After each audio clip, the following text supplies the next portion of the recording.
전화벨이 울립니다. 발신자를 확인하는 순간 마음 한구석이 무거워집니다. 또 부탁이겠구나 짐작이 갑니다. 받을까 말까 고민하다가 결국 받습니다. 그리고 예상했던 대로 거절하기 힘든 부탁이 이어집니다. 입에서는 네, 알겠어요 라는 말이 저절로 나옵니다. 전화를 끊고 나서야 후회가 밀려옵니다. 왜 나는 또 이렇게 대답했을까? 왜 나는 늘 남의 부탁을 먼저 들어주고 내 마음은 나중에 챙길까? 자녀의 부탁, 형제자매의 요청, 오랜 친구의 아쉬운 소리, 심지어 그다지 가깝지 않은 지인의 무리한 요구까지 인생의 절반 이상을 살아오는 동안 우리는 참 많은 순간의 거절 대신 승낙을 선택해왔습니다. 그런데 이상한 일입니다. 거절을 못해서 관계를 지켰다고 생각했는데 정작 마음속에는 그 사람들에 대한 서운함과 지침만 쌓여갑니다.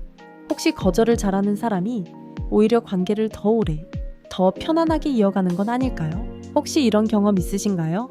자녀가 결혼 후에도 계속 손을 벌릴 때 마음속으로는 이제 그만 좀 알아서 하라고 말하고 싶지만 결국 지갑을 열게 됩니다.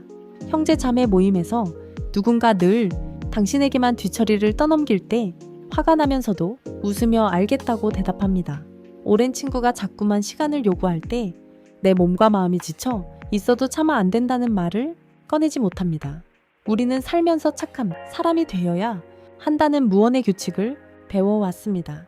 특히 지금 50대와 60대를 살아가는 우리 세대는 남에게 패기치지 않고 부탁을 들어주는 것이 미덕이라는 가르침 속에서 자랐습니다. 그래서 거절이라는 단어 자체가 낯설고 심지어 이기적인 행동처럼 느껴지기도 합니다. 그런데 여기서 한번 질문을 던져보고 싶습니다. 정말로 모든 부탁을 다 들어주는 것이 좋은 관계를 만드는 길일까요? 오히려 그 반대는 아닐까요? 거절하지 못해서 억지로 맺어온 관계들이 시간이 지날수록 우리를 더 지치게 만들고 결국 그 관계 자체를 부담스럽게 만드는 건 아닐까 생각해 볼 필요가 있습니다. 심리학에는 자기결정 이론이라는 개념이 있습니다. 미국의 심리학자 에드워드 대시와 리처드 라이언이 제시한 이론인데 쉽게 말하면 사람은 자신의 행동을 스스로 선택하고 통제한다고 느낄 때 비로소 마음의 안정과 행복을 경험한다는 것입니다. 반대로 누군가에게 떠밀려서 혹은 관계가 어색해질까봐 어쩔 수 없이 하는 행동은 겉으로는 수능처럼 보이지만 마음속에서는 계속해서 스트레스 반응을 일으킵니다. 이때 우리 뇌 안에서는 코르티솔이라는 호르몬이 분비됩니다. 코르티솔은 스트레스를 받을 때 나오는 호르몬으로 단기적으로는 위기 상황에 대처하게 도와주지만 만성적으로 계속 분비되면 몸과 마음을 서서히 지치게 만듭니다. 거절하지 못하고 억지로 부탁을 들어줄 때마다 우리 몸속에서는 이 코르티솔이 조금씩 쌓여가고 있는 것입니다. 겉으로는 웃고 있어도 몸은 이미 지쳐가고 있다는 뜻입니다.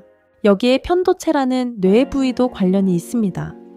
편도체는 우리가 위협을 느낄 때 즉각적으로 반응하는 감정의 경보기 같은 역할을 합니다.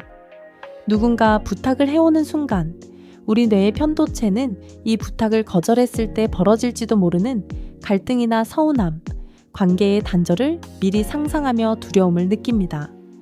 그래서 우리는 이성적으로 생각하기도 전에 몸이 먼저 반응해서 알겠다는 대답을 서둘러 내놓게 됩니다.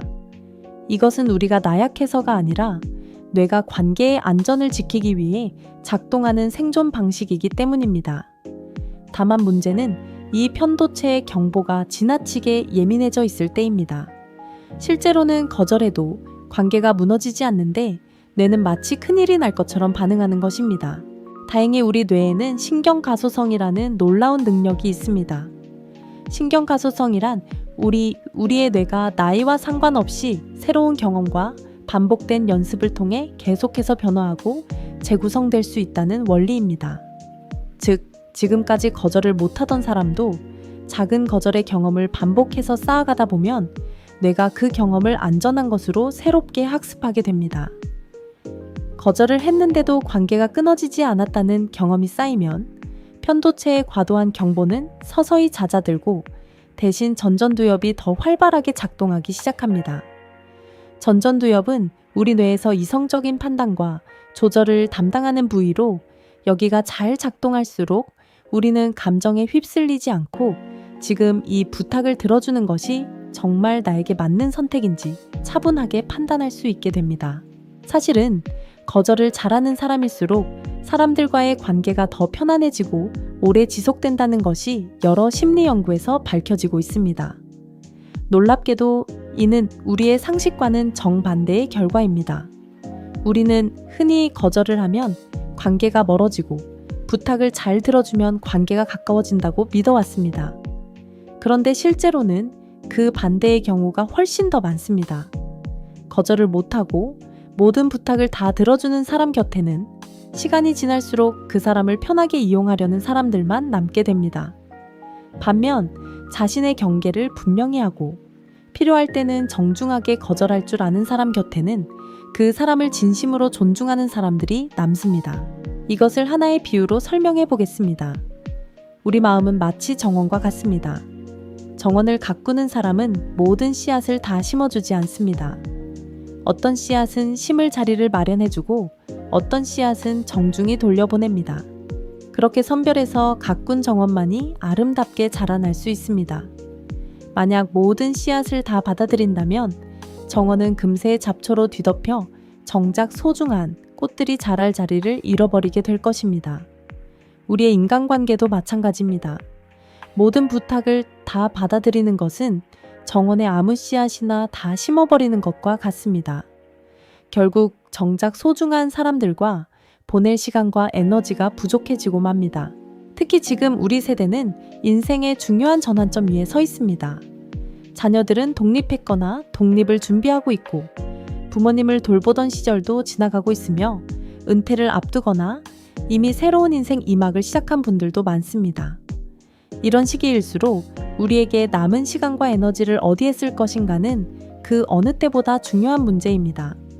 거절할 줄 모른 채 지금까지 살아왔다면 이제는 조금씩 바꿔볼 시점입니다. 거절은 관계를 끊는 행동이 아니라 오히려 그 관계를 더 건강하게 지속시키는 행동입니다. 내가 지치지 않아야 진심으로 그 사람을 위할 힘도 생기는 법입니다.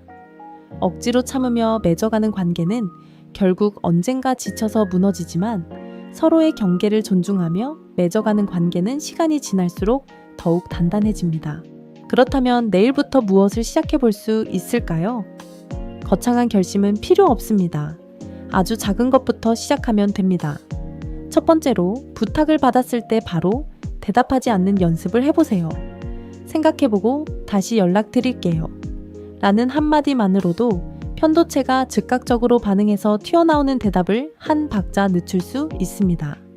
이 짧은 틈이 전전두엽에게 판단할 시간을 만들어줍니다. 두 번째로 거절할 때 굳이 긴 변명을 늘어놓지 마세요. 죄송하지만 이번엔 어려울 것 같습니다. 라는 담백한 한 문장이면 충분합니다. 너무 많은 이유를 설명하려다 보면 오히려 죄책감만 커지고 상대방에게도 더 파고들 틈을 주게 됩니다. 세 번째로 작은 거절부터 시작해보세요. 처음부터 큰 부탁을 거절하려 하지 마시고 아주 사소한 부탁, 예를 들어 원하지 않는 모임에 나가는 것부터 정중히 거절해보는 것입니다. 이 작은 성공의 경험이 뇌의 새로운 안전신호로 기록되고 신경가소성의 원리에 따라 점점 더 자연스럽게 거절할 수 있는 사람으로 변화해 갈 것입니다. 거절을 잘한다는 것은 사람을 밀어내는 것이 아니라 나 자신을 먼저 지키는 일입니다. 그리고 나를 지킬 줄 아는 사람만이 다른 사람과도 진심으로 오래 함께 할 수 있습니다. 지금까지 참고 견디며 관계를 지켜왔던 당신의 마음은 그 자체로 이미 충분히 따뜻하고 성숙한 것입니다. 다만 이제는 그 따뜻함을 나 자신에게도 조금 나누어 줄 시간입니다. 거절을 잘할수록 관계가 편해진다는 것, 이 한 문장을 오늘 마음에 담아가시길 바랍니다. 오늘 이 이야기가 마음에 와닿으셨다면 구독과 좋아요로 함께 해주시면 다음 이야기를 준비하는 데 큰 힘이 됩니다. 여러분의 인생 2막에는 억지로 참는 관계보다 진심으로 편안한 관계가 더 많아지길 바랍니다. 결국 나를 지키는 거절 한마디가 가장 오래가는 관계를 만들어줍니다.